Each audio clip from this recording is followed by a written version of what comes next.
Достар, сәлем. Бүгін сіздермен балықтан тамақ жасайтын боламыз. Ол үшін бізге осындай дайын балықтар керек. Балықтарды турап алдым да, енді бұны тұздаймыз. Тұз, қара бұрыш, қызыл бұрыш қосып, жақсылап сіндіріп, осылайынан араластырамыз. Дәмі жақсы шығу үшін енді бұны 15-20 минутқа қойып, сіндіріп аламыз. Енді біз майымызды қыздырып аламыз алдымен. Міне менде уже майым қызып келе жатыр.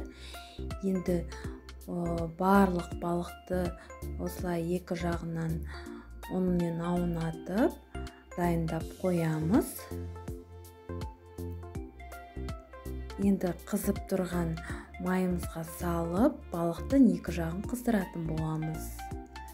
Әдемі жақсы түс бергенше қыздырып аламыз. Не әдемі болып қуырылып жатыр балықтарым. Осылайынан қуырып алғаннан кейін тарелкамызға саламыз.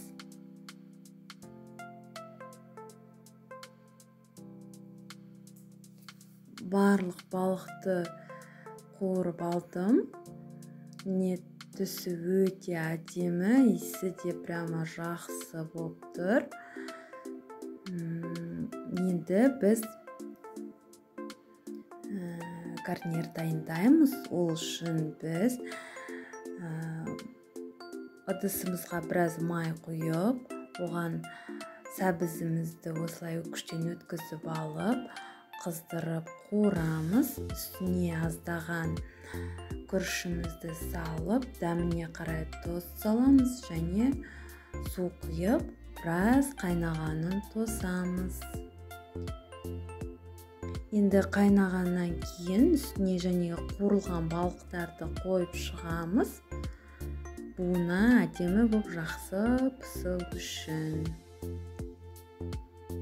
Міне осылайынан балықпен күрішімді пісіріп алдым. Кешкі тамағымыз дайын. Сізде осы рецепт бойынша жасап көріңіз. Астына рецепт қалдырамын. Каналға тіркелуді ұмытпаңыздар.